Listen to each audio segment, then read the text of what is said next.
Siya ay si Hansen. Nakita niya na si Raelsa ang nagsasalita at tinawag niya ito na alalay ni Sarvana.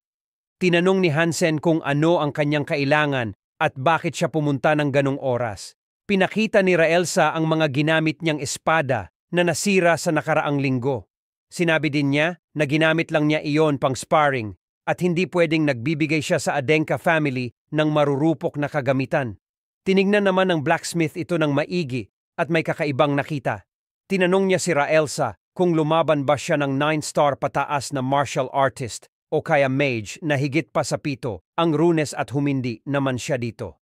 Tinanong pa niya kung nakipaglaban ba si Raelsa sa tao na may great sword at sinabing hindi, pero nabanggit niya na hindi siya sigurado kung tatawagin bang great sword iyon, pero nakipaglaban siya sa Crimson Lotus ng ating bida. Kitang-kita sa mukha ni Hansen ang pagkabigla at tinanong kung bakit nasa pangit na Vincent na iyon ang Crimson Lotus. Sa labasan, makikitang nagtatanong si Vincent kung ano ang problema dahil pinagmadali siyang lumabas ni Raelsa ng 10 oras ng gabi. Nagpaumanhin naman ito at sinabing dahil ito sa kanyang kasama na nangungulit dahil gusto niyang makita ang Crimson Lotus. Ano naman daw ang problema kung gusto niya itong makita at siya naman daw ang gumawa nito? Kahit si Khan ay kaya niyang palabasin kung gugustuhin niya. Nagulat ang dalawa at sinabi ni Julian na siya ay si Hansen, ang sikat na blacksmith, matagal ng kaibigan ng patriarch at ang dating master na napunta sa Adenka family. Napansin naman ni Vincent na sinabi ni Julian ang salitang dati kaya tinanong ni Vincent kung ano ang nangyari. Matagal na panahon na ang nakalipas, tumigil si Hansen sa paggawa ng mga great swords at nag-focus lang sa magagandang kwalidad na kagamitan. Minaliit siya ng lahat at sinabing ginawa niya iyon dahil nasilaw siya sa pera kaya nawala ang kanyang karangalan.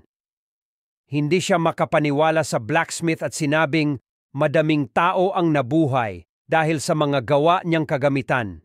Inuna niya ang kaligtasan ng marami kesa ang sasabihin sa kanya ng iba. Yumoko ang bida at nagpakilala at sinabing ikinagagalak niyang makilala ang master na si Hansen. Hindi ito makapaniwala na tinawag siya nito na master, kaya tumawa siya ng malakas at sinabing alam ni Vincent kung paano mangloko at nanghingi ng tawad dahil akala niya ay ginawa ito ng bida dahil pinalabas niya ito ng ganong oras. Habang nakayuko pa rin ay sinabi ni Vincent na hindi niya ito niloloko at sinabing tama ang kanyang ginawang desisyon. Naalala naman ng blacksmith na ganon din ang sinabi sa kanya ng patriarch dati. Mamaliitin siya ng marami pero naniniwala pa rin si Khan na tama ang kanyang naging desisyon. Natuwa naman si Hansen dahil nakita niya ang pagkaparehas ni Vincent sa kanyang tatay at sinabi sa kanya na mali pala ang mga naririnig niyang balita na wala siyang kwenta. Hiningi nito ang Crimson Lotus para makita niya ang kondisyon nito at inabot sa kanya ito ng bida. Habang tinitignan ng espada, ay tinanong niya kung totoo bang tinalo niya ang Crimson Demon at nakipag-sparring siya sa alalay ni Sarvana gamit ang Crimson Lotus at umuo naman si Vincent. Sinabi ng blacksmith na walang kahit anong galos ang espada at parang umaatake ang bida gamit ang kanyang lakas imbis na ang Crimson Lotus. Tinanong ni Hansen kung ano ang swordsmanship na ginagamit niya at gusto niya itong makita. Hindi naman nakasagot si Vincent at galit na sinabi ng blacksmith na tinatamad ba siya kahit Crimson Lotus na ang gamit niya na espada. Pinigilan naman siya ni Julian at pinaalalang 2 beses na niya nagamit ang skill niya na swordsmanship ngayong araw. Bigla namang dumating si Seri at nagalit kay Hansen dahil nanggugulo siya sa kanyang trabaho ng ganong oras. Habang nag-uusap pa rin ang dalawa ay sinabi naman ni Raelsa kay Vincent na madalas magbigay si Hansen sa mga batang pulubi dati at isa si Seri sa mga iyon kaya parang magtatay ang kanilang relasyon. Nagtampo si Seri kay Hansen kaya sinabi nito na aalis na siya at babalik na lang bukas. Sinabi naman ng bida na sila na lang ni Seri ang pupunta sa kanya at masaya nang umalis ang blacksmith. Makikita natin kung saan nagmana si Seri ng kagandahan ng ugali. Sa gawaan ng blacksmith ay makikita natin si Vincent na pinapakita kay Hansen ang kanyang skill na swordsmanship. Namangha si Seri at si Hansen naman ay napaisip dahil kahawig nito ng skill ng Hero King at ng Great Demon dati. At nakikita na niya kung bakit sa kanya ibinigay ang Crimson Lotus. Tinanong ng bida kung ayos na ba ang kanyang ginawa at sinabi ng blacksmith na oo at interesado siya kay Vincent na para bang gusto niya itong gawan ng espada. Nagulat naman ang bida doon pero sinabi ni Hansen na meron lang isang kulang. Meron siyang espada na matagal na niyang pinaplanong gawin pero kailangan nito ng isang napaka-rare na ingredient, ang mastodon horn. Nagkatinginan si Vincent at Julian dahil naalala nila nakakakuha lang nila noon sa pinakita ito kay Hansen. Napasigaw ito ng malakas dahil hindi niya inaakala na meron ang bida noon. Sinabihan nito na wag maingay ang blacksmith dahil ang patriarch lang at si Raelsa ang nakakaalam noon. Pagkatapos noon ay sinabi ni Hansen na nakatakda na magkita sila at gagawin na niya ang espada para kay Vincent. Tinanong naman ng bida kung posible ba na sa Crimson Lotus na lang ilagay ang horn kesa gumawa pa ng bagong espada. Tinanong naman ng blacksmith kung bakit at sinabing kumuha na lang siya ng bago.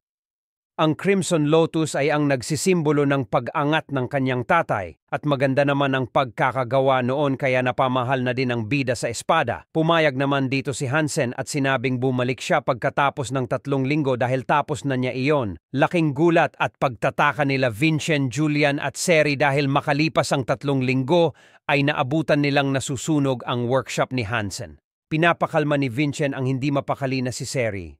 Iniisip ng ating bida kung ano ang nangyari at sinabi na kailangan nilang iligtas si Hansen. Nahihiwa ng kanyang skill ang kahit na ano at gagamitin niya yon para makapasok ng mabilis sa loob ng workshop. Bumuelo na si Vincent at nakita na niya ang sword path at ginamit ang kanyang skill na swordsmanship. Nang makapasok ay nakita ni Julian si Hansen at agad itong nilapitan ng ating bida. Sinusubukang gisingin ni Vincent ang blacksmith pero nahuli na sila at nawalan na ito ng malay. Nakita ni Julian sa di kalayuan ang sanhi ng apoy at iyon ang Crimson Lotus. Umaapaw ang mana galing sa loob nito at hindi siguro inakala ni Hansen na ganon iyon kalakas. Binuhat ni Vincent ang blacksmith sa kanyang likod para ilabas, ngunit nakita niya na naharangan na ng malakas na apoy ang labasan. Sinabi ng ating bida kay Julian na mag-isip ng gagawin dahil malapit na silang makain ng apoy. May naisip na ideya si Julian at tinanong si Vincent kung meron ba siyang alam na defensive na technique panglaban sa apoy na nilalabas ng buto ng dragon. Naalala ni Vincent na meron siyang blade technique na ang tanging gamit lang ay depensa. Pumikit siya at inalala na siya ay si Vincent Adenka, pati na rin di Daven Samion at ginamit niya ang Samion Swordsmanship Chapter 1, ang Gentle Steel Breaker. Dahan-dahan niyang hinahampas ang apoy na lumalapit papunta sa kanila. Habang ginagawa iyon ng ating bida ay nakilala ni Julian ang teknik ng mga Samion at sinabing sino ba talaga ang matandang gumagamit ng kanyang katawan. Makalipas ang ilang oras ay naapula na din niya ang apoy. Umupo at nagkaroon na ng malay si Hansen at tinanong ang bida kung paano niya nagamit ang Samion Swordsmanship. Nagpalusot na lang si Vincent at sinabi sa blacksmith na okay na ang pakiramdam niya dahil kung ano-ano na ang pinagsasabi nito. Sumang-ayon naman siya doon at sinabing imposible iyon at baka na malikmata lang siya. Itinuro niya ang Crimson Lotus at sinabing natapos na niya ito. Iyon ang unang beses niyang gumamit ng buto ng dragon, kaya hindi niya alam na aapaw ang mana noon at magbubuga ng apoy. Kinuha na niya ito at bigla niyang naramdaman na parang may gustong sabihin sa kanya ang Crimson Lotus at nakita din niya na may tatak ng trait sa blade ng espada. Tinanong ni Hansen ang bida kung bakit siya nakatulala at kung hindi ba niya nagustuhan ito pero sumagot siya na napakaganda ng espada. Sinabi ni Julian parang merong kakaiba kung ang unang patriarch na si Arslan ang nagbigay ng buto ng dragon ay hindi ba niya alam na ganon nagmagiging reaksyon nun.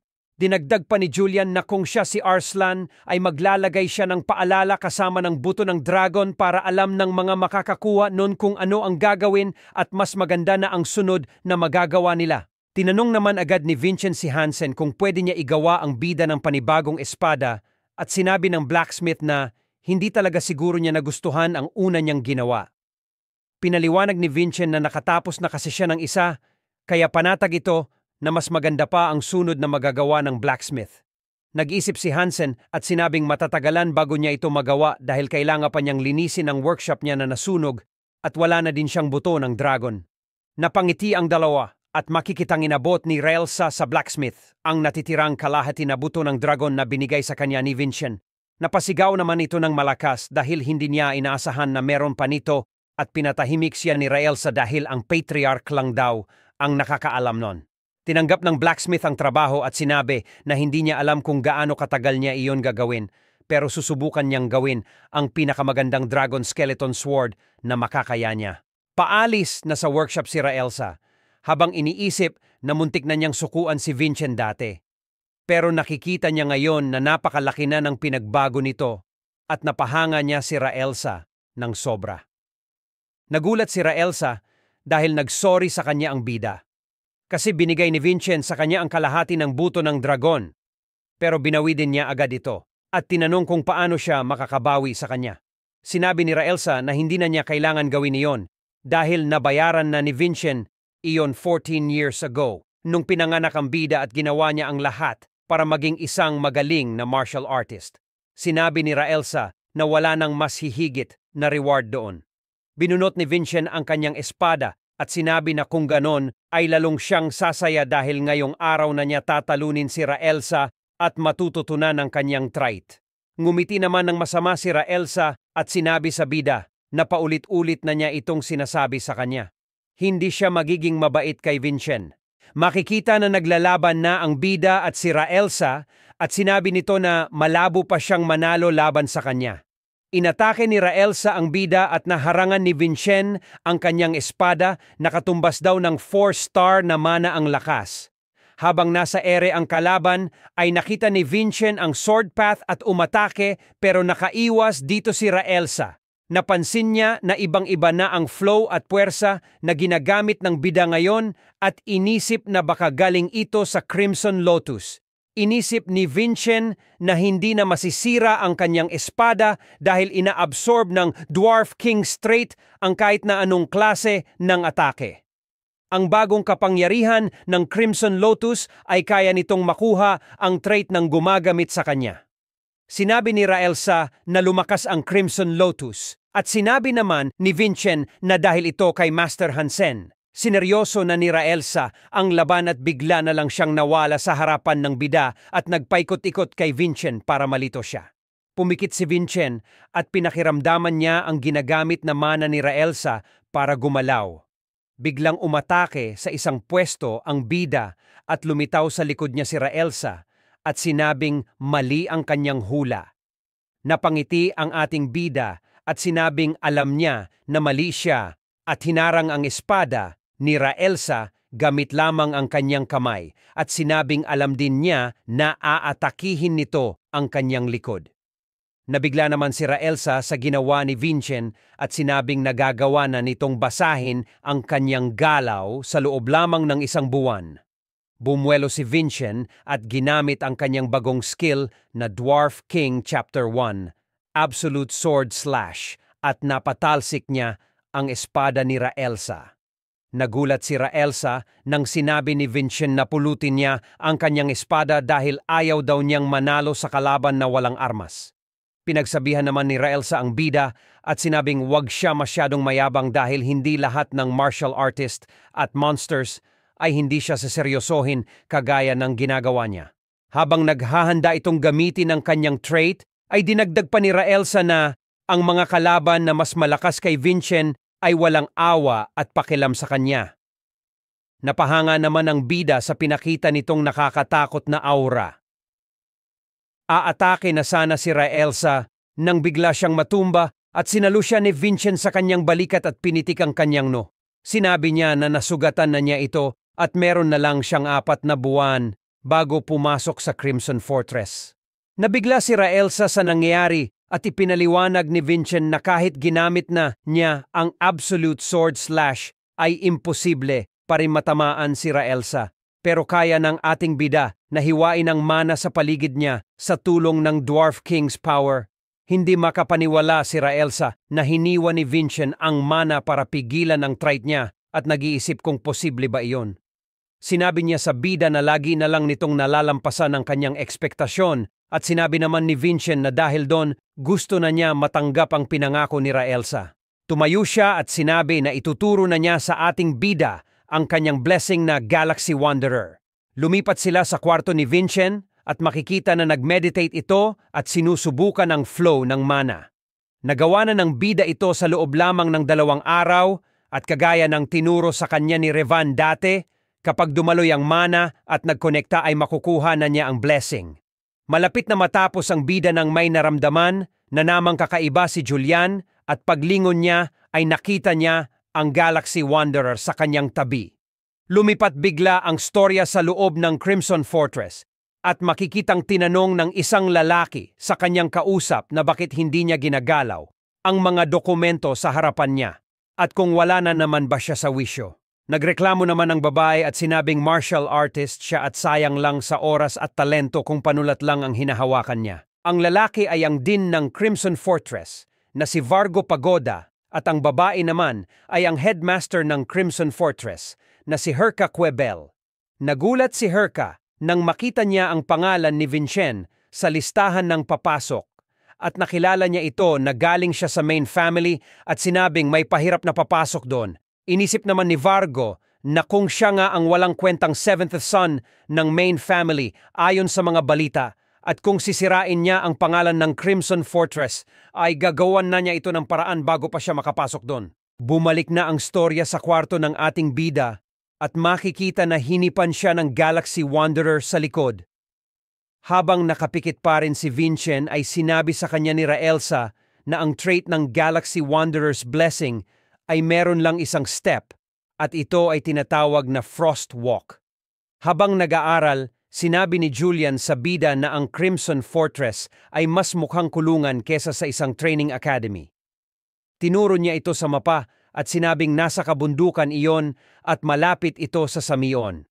Sabi sa kwento dati ay nung sinakop ng mga alagad ng Archdemon ang Samion, sila Arslan at ang iba pang hero ng panahon na iyon ang nagpatalsik sa kanila. At dahil doon ay napunta sa mga Adenka ang papel ng pamamahala sa training academy. Sinabi ni Vincent na kung ganon ay baka may iniwan na naman si Arslan doon kagaya ng buto ng dragon. Sinabi naman ni Julian na merong kwento na may kayamanan doon pero hindi iyon buto ng dragon, ang heavenly fruit.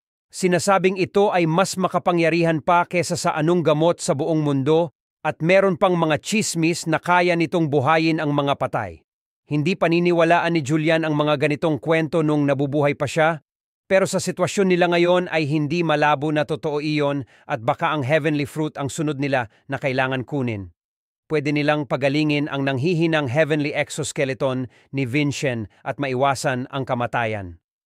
Pag nag-enroll sila sa Crimson Fortress ay meron na lang silang 9 na taon. Sinabi naman ni Vincent na pinapagod nila ang sarili nila kakaensayo kaya baka mas mababa pa ito doon. Positibo si Julian at sinabing kailangan nilang makuha ang heavenly fruit. Nagtatakang tinawag ng bida si Julian at sinabing ang nakasulat sa kanyang binabasa ay hindi makakakuha ng pinansyal na suporta galing sa kanilang pamilya ang mga nasa loob ng Crimson Fortress. Pinaliwanag naman ni Julian na ito ay para walang umabuso ng pera sa loob dahil may mga nandun na hindi galing sa main family. Tinanong naman ni Vincent kung saan sila kukuha ng pera kung ganon at sinabi nito sa bida na huwag mag-alala dahil siya ay nag-invest sa 6th Magic Tower. Kung ang Adenka at Samion ay kilala bilang mga pamilya ng swordsman, ang 6th Magic Tower naman ay kilala sa mga mage nito. Pwede mong sponsoran ang kanilang mga research at makuha ang pera pabalik depende sa galing ng na-sponsor mo. At ang sponsor niya ay naging co-owner na ng tower at siya ay si Varnelli Pagoda. Ang kaso, pag namatay ang sponsor mo ay wala kang makukuha kahit na ano. Biglang nakita nila sa dyaryo ang balita na namatay na ang co-owner ng 6th Magic Tower na si Varnelli Pagoda at kitang-kita sa mukha ni Julian ang pagkagulat. Napasigaw ito dahil sa nangyari dahil nawala lang ng parang bula ang kanyang pera. Binasa din ni Vincent ang iniwang lagda ni Varnelli at sinabing iiwan niya ang lahat ng meron siya sa nag-iisa niyang kapatid na si Vargon Pagoda, ang Dean sa Crimson Fortress. Napaisip si Vincent na meron na lang siyang 4 na buwan para pumasok sa Crimson Fortress at kailangan niyang kumuha ng impormasyon at palakasin ang kanyang sarili sa abot ng makakaya niya bago pumasok.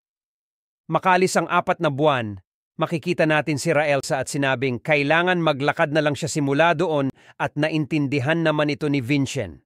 Tinuro ni Raelsa ang Crimson Fortress at sinabing sasalubungin siya ng headmaster pagdating doon. Nagpasalamat naman si Vincent kay Raelsa sa lahat ng ginawa nito para sa kanya. Ikinagulat niya nang sinabi rin ng bida na iyon din daw siguro ang iniisip ng kanyang nanay. Natuwa naman si Raelsa dahil doon at yumuko na at nagpaalam. Sa opisina ng headmaster ay makikita si Vargo na sinabi kay Herka na malapit nang dumating si Vincent doon. Tinatamad naman sumagot ang headmaster at sinabing naiirita siya dahil hindi niya ugali ang tumulong at maging formal sa iba. Nagulat si Herka nang biglang may nagsalita sa kristal at sinabing iyon ang trabaho ng headmaster. Dinagdag pa nito na may mga monster na sumasakop sa mga lokal na residensya sa Crimson Fortress. Napatayo naman siya at sinabing kailangan niyang pumunta doon dahil katungkulan ng isang headmaster ang protektahan ng mga residente sa fortress. Sasagot pa lang sana ang nagsasalita sa kristal na hindi na siya kailangan doon dahil mahihina naman ang mga monsters. Pero makikita na malapit na siyang tumalon sa bintana at sinabi kay Vargo na siya na ang bahala, sumalubong kay Vincent at tuluyan na ding tumalon palabas. Makikitang dumating na si Vargo sa harapan ng fortress. Nagbigay respeto sa kanya ang mga bantay at tinanong niya kung nasaan na si Vincent. Tinuro ito ng mga guard at inabot ang telescope sa kanya.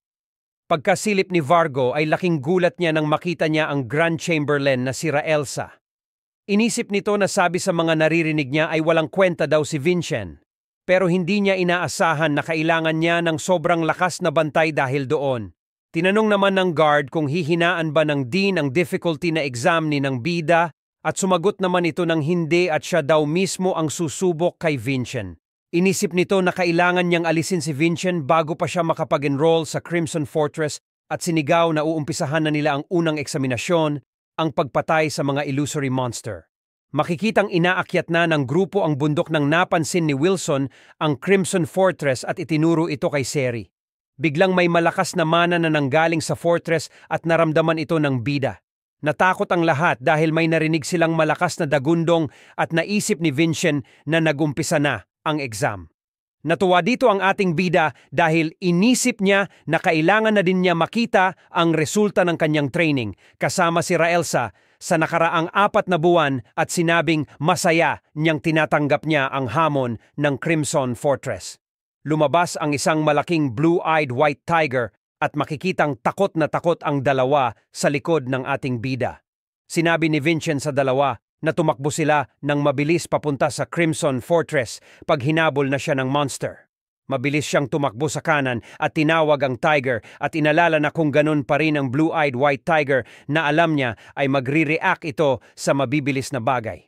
Hinabol na siya nito pero napansin ng bida na may kakaiba sa tiger at parang hindi siya buhay pero naisip din niya na wala namang pinagkaiba iyon dahil tatalunin din niya ang monster. Nakita na ni Vincent ang sword path at nang aatakihin na dapat niya ito ay may tumalon na isa pang tiger sa gilid niya. Ginamit ng bida ang body strengthening para tumalon ng mataas at umiwas papunta sa puno.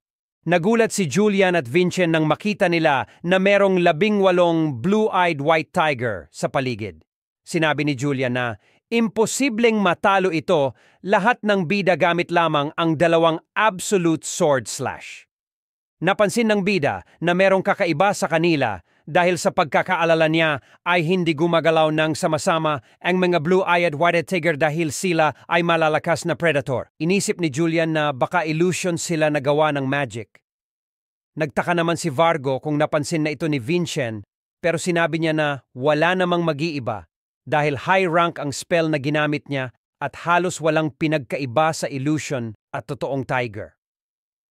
Habang nasa taas ng puno, ay inisip ng bida na pwede nila itong hintayin na lang mawala dahil kung tao ang may gawa, nun ay mauubusan din sila ng mana. Sinabi naman ni Julian na baka gumagamit sila ng assembly element at ipinaliwanag na paraan iyon para gumamit ng isang spell at ikalat na lang sa ibang pang mga spell kesa sa paggamit ng maraming spell ng isa-isa. Naisip ni Vincent na Kung mahanap niya ang main tiger ay mawawala na ang iba. Kaya niyang hanapin iyon dahil tao ang nagko-control dito at alam niya na ilalagay nila iyon sa likod para protektahan at napansin ng bida na hindi gumagalaw ang tiger na nasa taas ng bundok at sinabing iyon ang kanyang hinahanap. Tumalon siya pababa ng puno at ginamit ang skill ng Galactic Wanderer's blessing trait na Frostwalk at napadpad siya sa taas ng bundok sa isang iglap lang at napansin niya na nandoon nga ang main tiger. Sumigaw si Vargo at sinabing hindi niya bibigyan ng pagkakataon ang ating bida at pinaatake na ang mga tiger. Pero ginamit ni Vincent ang bago niyang skill na pinaghahalo, ang Absolute Sword Slash kasama ang Galactic Wanderer's Blessing trait na Absolute Sense Variation. Chapter 2, Galactic Wanderer. Makikita na nasira ang magic circle na ginawa ni Vargo at sinabi niya na hindi ang mga illusion ang inatake ni Vincent. Pinutol niya ang magic circuit na gumagawa sa kanila at napansin din niya na merong malalim na kaalaman ang ating bida sa magic. Nakangiti naman si Vincent at inisip kung nasiyahan kaya ang mga examiners sa pinakita niya. Tinanong ng guard kung ano na ang kanilang gagawin at sinabi ni Vargo na nawasak ng bida ang kanyang magic. Kaya pinabuksan na ang mga pinto dahil sasalubungin na nila si Vincent. Nagtaka ang ating bida kung normal ba na merong malakas na mage sa fortress dahil ito ay paaralan para sa mga martial artist at sinabi ni Julian na hindi pero mukhang tama ang kanilang nakita na nandito ang kapatid ni Varnelli Pagoda. Ang mage na namamahala sa fortress ang dean na si Vargo Pagoda. Pagdating sa loob ay binati niya at ng mga guard ang ating bida at sinabing pinapayagan nila ang pagpasok niya sa Crimson Fortress. Nakilala naman siya agad ni Vincent at binati din si Vargo. Sinabi ni Julian na hindi sila pwedeng magdala ng kayaman ng kanilang pamilya sa loob ng fortress pero meron dong sponsorship system na nagsasabing pwedeng masponsoran ng isang talentadong kadet sa loob ng fortress. Nakangiting sinabi ni Julian na kailangan nilang makascore ng marami para makuha ang nawala nilang pera sa Magic Tower. Ipinapaliwanag ni Vargo na maraming nakatira sa fortress kagaya ng mga instructors, teachers, disciples, military at mga bata galing sa iba't ibang pamilya. Sinabi din niya sa bida na titira siya sa isang dormitory kasama ang ibang mga estudyante at baka hindi siya komportable dito at humindi naman ang bida. Sa oras na tumira na siya sa fortress ay tatawagin na siyang isang kadet at mawawala na ang kanyang katayuan sa buhay. Sinabi ni Seri kay Vincent na magmumukha siyang astig pag nasuot na niya ang kanyang uniforme at sinabi naman ni Vargo na nahuli ang dating ng uniforme ng bida kaya bukas pa niya matatanggap ang sa kanya. Tinanong ni Vincent kung ano ang kasalukuyang ranggo niya at sinabi ni Vargo na ang lahat ng kadet na nag-uumpisa ay nagsisimula sa rank 9 at pwede silang kumuha ng advancement examinations 2 beses sa isang taon. Ang mga rank ay nagsisimula sa 9 hanggang sa 1. At kung natapos ang advancement examination pagkatapos ng rank 1, ay matatawag na itong breakthrough martial artist at makakagraduate na sa Crimson Fortress at makikilala bilang isang ganap na martial artist. Iniisip ni Vincent na ang pinakamaikling panahon para mag-graduate siya ay 4.5 taon at kailangan niyang mahanap ang heavenly fruit bago yon para maiwasan mamatay. Tinanong ni Vargo ang bida kung hinanap ba nito ang main tiger ng kanyang assembly element at kitang natuwa ito nung sinabi ni Vincent na iyon ang kanyang ginawa. Naisip nga daw niya iyon pero tinanong kung paano nagawa yon ng bida dahil galing siya sa pamilya ng mga martial artist. Sinagot naman ito ni Vincent at sinabing ang kaalaman ay kalakasan at hindi siya naniniwala na may magandang maidudulot ang paghiwalay sa dalawa. Inisip ni Vargo na paano tinawag na walang kwenta si Vincent kung meron siyang karunungan at talentong ganito at naintriga siya sa ating bida. Biglang may naalala si Vincent at tinanong kay Vargo kung paano niya makukuha ang heavenly fruit. Makikita sa mukha niya ang dismaya dahil naniniwala pa rin ang bida sa mga kasabihan. Sinagot na lang niya si Vincent na walang makakapagsabi noon dahil ang heavenly fruit daw mismo ang namimili sa kanyang amo at baka mapili siya nito kung pag-igihan niya ang kanyang trabaho. Napaisip ang dalawa na hindi din daw naniniwala ang dean sa mga kasabihan at mahihirapan sila makakuha ng impormasyon tungkol doon. Ilang sandali pa ay dumating na din sila sa dormitoryo para sa mga rank 9. Ipinaliwanag ni Vargo na ang mga alalay ng bida ay sa unang palapag titira at ang bida naman ay sa third floor, ang Residence Hall 5. Inabot na din niya kay Vincent ang sun badge na nagsisimbolo na siya na ay isang ganap na rank 9 cadet. Binati niya ang bida ng humble respect to absolute glory at sinabing iyon ang batian sa loob ng Crimson Fortress at binati din niya ng ganon ng Dean. Pagpasok niya sa loob ng Residence Hall 5 ay nakita niya na kabadong nakapila ang mga kadet na nandoon at hindi niya alam ang nangyayari. Bigla namang may nagsalita sa likod at sinabing nandun na pala ang walang kwentang Vincent. Tinanong ni Vincent si Julian kung sino iyon at sinabi na siya ang kanyang nakatatandang kapatid na si Malone. Ang pang-anim sa kanila at ang nangbuli kay Julian ng pinakagrabe at sinabi pa niya sa bida na pinilit siya nitong pinakain na basura.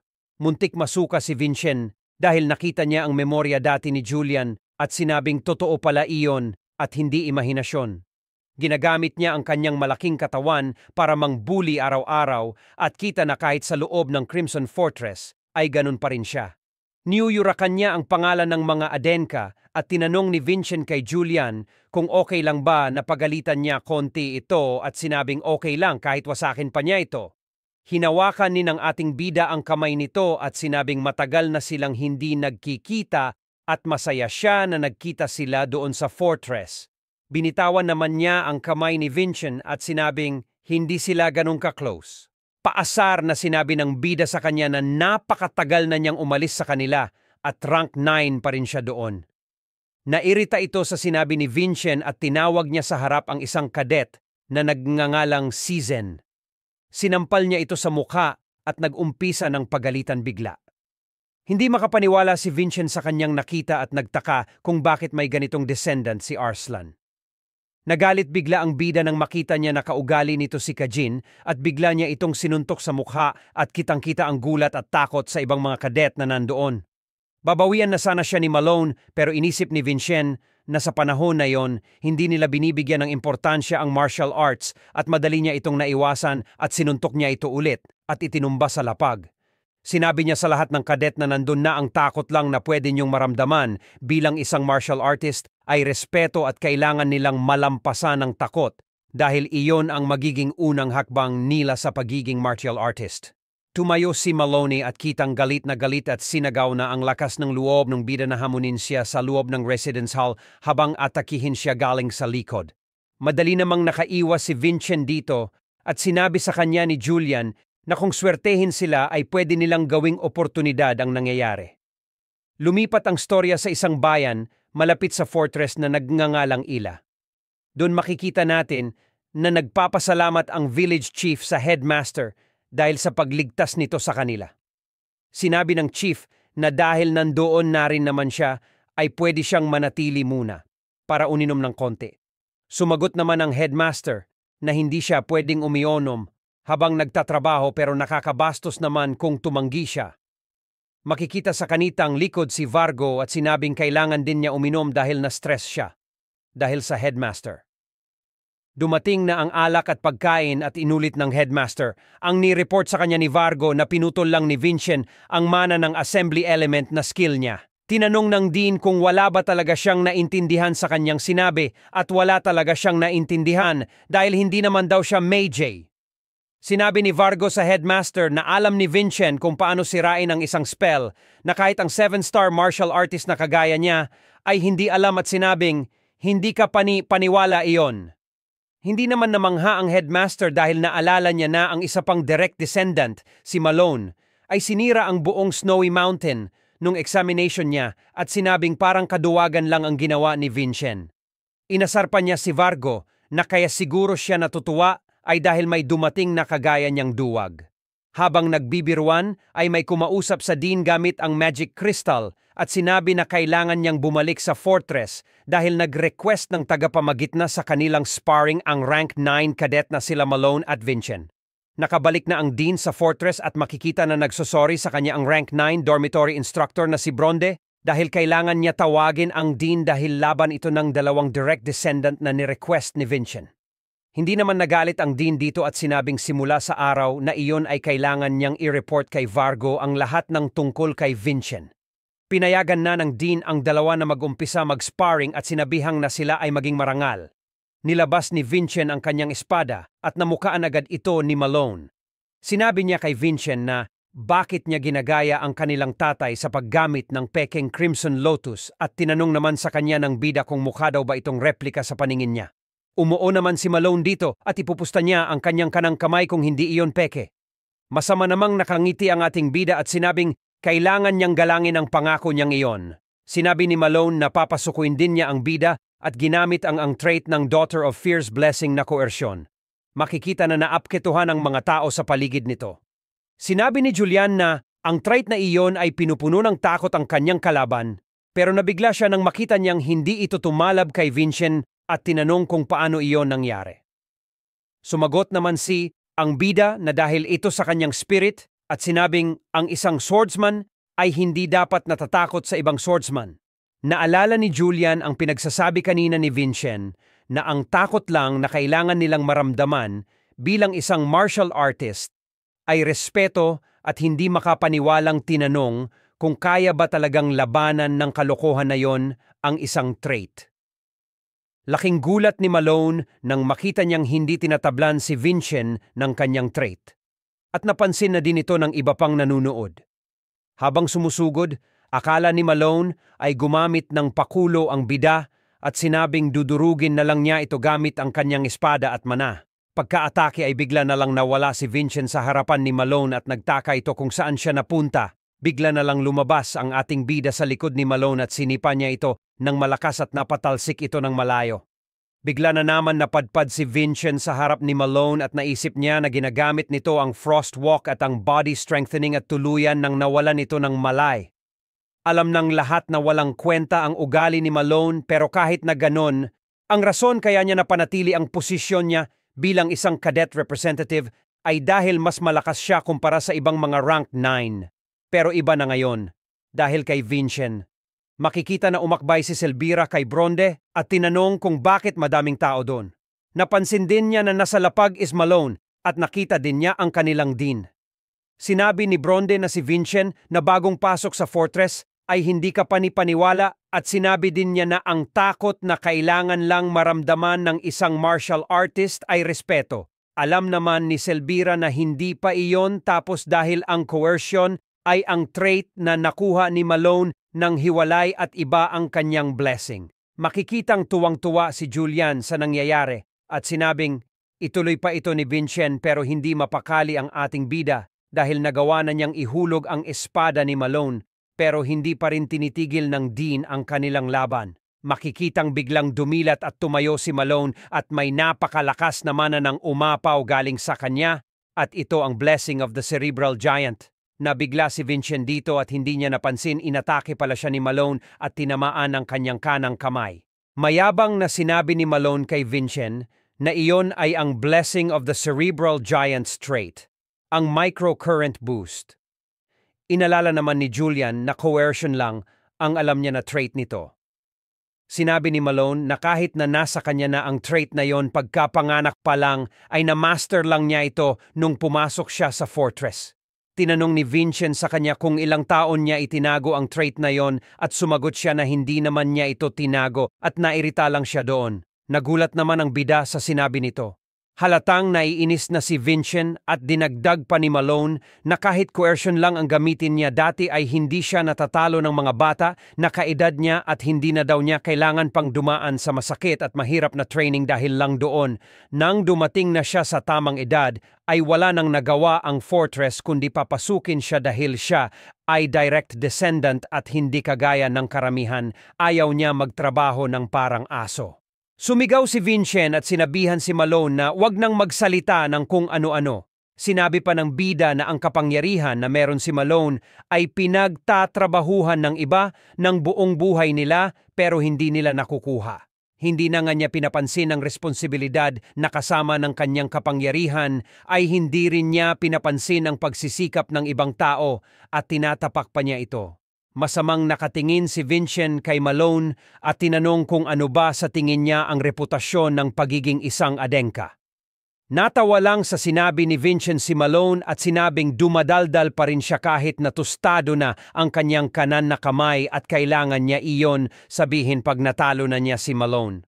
Umatake siya bigla at nakaiwas naman dito ang bida at sinabing pinusta ni Malone ang kanyang kanang kamay kung peke ang Crimson Lotus kaya kukunin na niya ito. Inisip ni Vincent na ginamit na niya ang unang Absolute Sword / kanina sa Illusory Monster kaya tatapusin na niya ito gamit ang Dwarf King's Absolute Sword / at tumalon ito sa ere.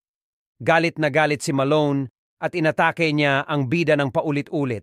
Sinabi ng Dean na hindi na nakokontrol ni Malone ang kanyang mana at biglang may malakas na sumabog. Mababagsakan na dapat si Seri ng mga bato pero naligtas siya ng Dean at sinabi kay Bronde na ilikas ang lahat ng cadet na nandun. Gagamitin na dapat ng Dean ang teleport magic niya para ilipat si Seri sa isang ligtas na lugar pero napansin niya na punong-puno ng mana ang katawan nito. Bumalik na sa laban ng magkapatid at makikita na tumatawa ng malakas si Malone at pinapababa ang ating bida.